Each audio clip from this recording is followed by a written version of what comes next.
Joan izena emateko formulariora. Idatzi zure helbide elektronikoa. Ondoren, gizakia zarela egiaztatu behar duzu.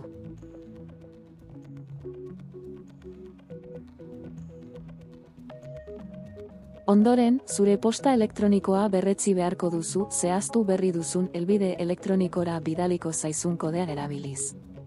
Ondoren, pasahitz bat asmatu behar duzu.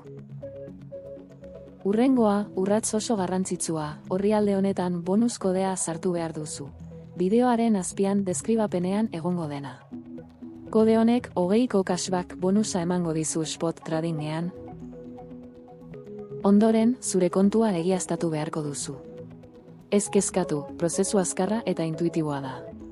Egiaztatu ondoren, zure merkataritza kontua aktibatuko da, eta geratzen den guztia zure saldoa kargatzea eta etorkizuneko kontratuetan negoziatzen hastea da.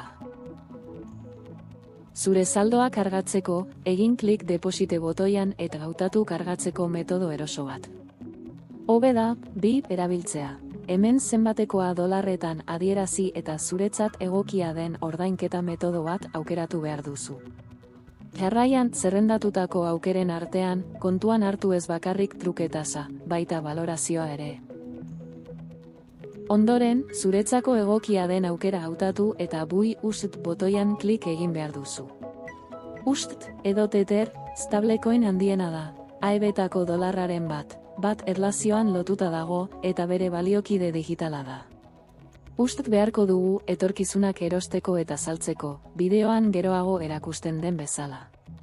Buy UST sakatu ondoren, ordainketa argibide intuitiboen arabera osatu beharko duzu. Ez dut hau orain egingo, dagoeneko UST daukadalako nire saldoan. Azkenik, ez ahaztu transferitu, jakinarazi saltzaileari sakatzea. Saltzaileak ordainketa jaso duela baieztatzen duenean, funtsak zure kontuan sartuko dira. UST zure funding kontura iristen denean, zure futurez kontura transferitu beharko dituzu. Horretarako, joan etorkizuneko kontratuen merkataritza atalera. Aurkitu botoia transfer. Ondoren, aukeratu nora transferitu nahi duzun. Funding eta non. USDIM futures. Hori da, zure funtsak zure etorkizuneko kontuan daude orain. Orain zure lehen eragiketa egin dezakezu. Eros ditzagun Bitcoin etorkizunak. Adibiderik errazena erakutsiko dizut. Lehenik eta behin, palanka aukeratu behar dugu. Bits palanka hautatzen dugu. Zenbat eta palanka txikiagoa izan, orduan eta txikiagoa izango baita gure diru guztia galtzeko aukera. Orain, gora edo behera posizio bat ireki erabaki behar dugu.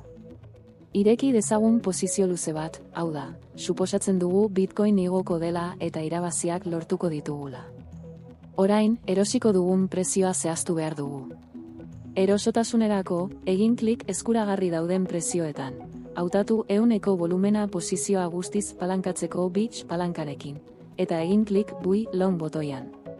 Hori da dena. Gure merkataritza irekita dago. Denbora baten ondoren, prezioa igotzen ikusten dugu.